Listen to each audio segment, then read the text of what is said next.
The miasmic diathesis is another one that's not really particularly common. And the primary nurture point for this one is the immune and the nervous system.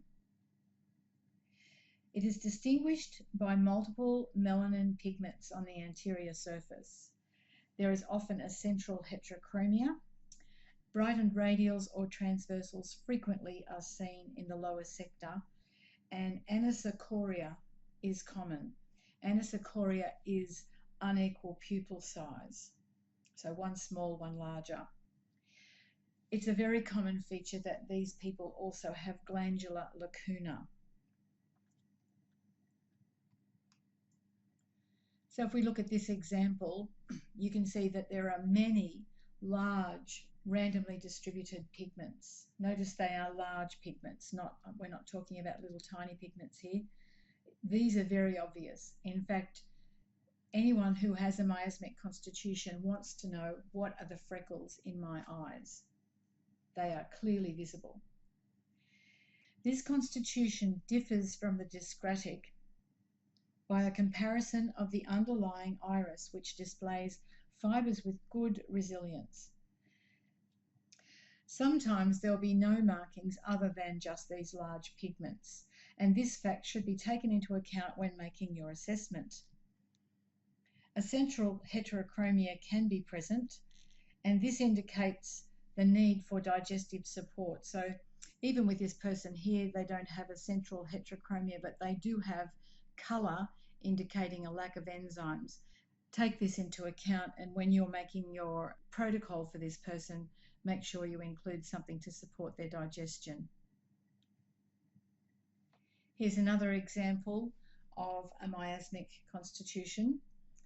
And sometimes the sign indicating that they are miasmic is unilateral. So it's possible that we have one eye with many pigments and another eye with just a few. In this case, though, this person has got significant pigmentation in both eyes. Be aware that less than 5% of children have this type of pigment, while over 80% of adults have it, which supports the fact that miasmic constitution is usually an acquired diathesis. In my experience clinically, I've noted that a number of people with pigmentation like this commented that they took quinine when they were perhaps in a war, and noticed that they developed these so-called freckles not long after that.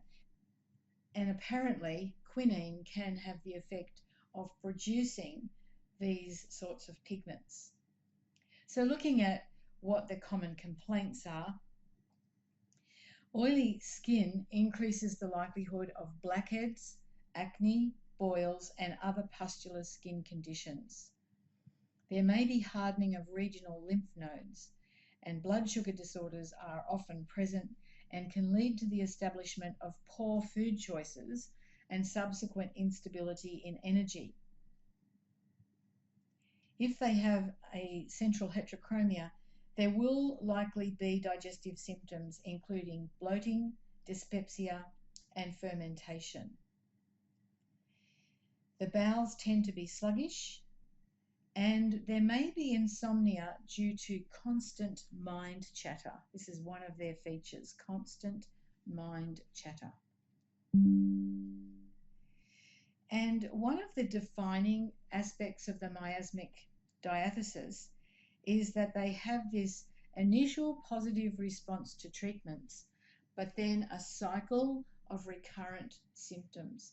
So they can go into some kind of treatment program and get good results, and 6 weeks later they're back at the start with the same set of symptoms. So there's this recurring pattern of symptoms, and that's one of the defining issues with the miasmic constitution.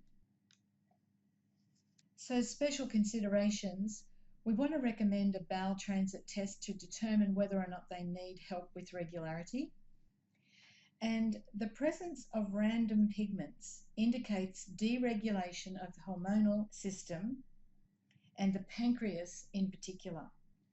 It's therefore going to be of great benefit that this client is taught the importance of regular, nutritious meals. And breakfast is particularly important and should be based on protein. So when you think of the word breakfast, break that down. Break fast. So we've been fasting all night while we're asleep, and our morning meal is one of the most important meals of the day. There's an old saying, breakfast like a king, lunch like a queen, dinner like a pauper. And people who eat that way actually have a good level of health. So just to recap, we're looking at an iris with multiple melanin pigment on the anterior surface. A central heterochromia is common but not necessary. And a sequoia or unequal pupil size is common, and they usually have glandular lacuna. You may see brightened radials or transversals in the lower sector. People with eyes like this generally come from a family where there were digestive disorders, including bloating and indigestion. The bowels tend to be sluggish, and there may be hardening of regional lymph nodes. Oily skin increases the likelihood of blackheads, acne, boils, and other pustular skin conditions. And a defining point with the miasmics is that, in spite of initial response to treatment, there is a pattern of recurrent symptoms. A central heterochromia indicates likely digestive symptoms, including bloating, dyspepsia, and fermentation. So we can offer them something for that. Blood sugar issues are very common, and insomnia is often due to a constant stream of mind chatter. These people are often information junkies. They've got to read it, see it, know it. Their lesson is to focus on sweet thoughts and to flow with situations and trust others. How are we going to keep this group well? You've got it. We're going to choose the diet based on the primary colour. So the two likely choices will be lymphatic or mixed. Ensure plenty of hydration with 8 to 10 glasses of clear fluids daily. And the diet needs to be high in natural fibre in the form of vegetables with a moderate fruit intake. Small white fish is a good source of animal protein, but plant-based proteins such as legumes, lentils, nuts, seeds, and whole grains are actually preferable.